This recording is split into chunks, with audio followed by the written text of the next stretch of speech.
No.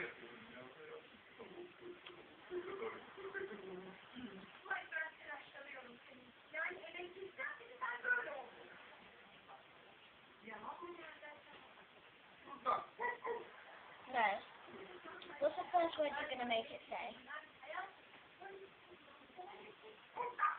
Its name.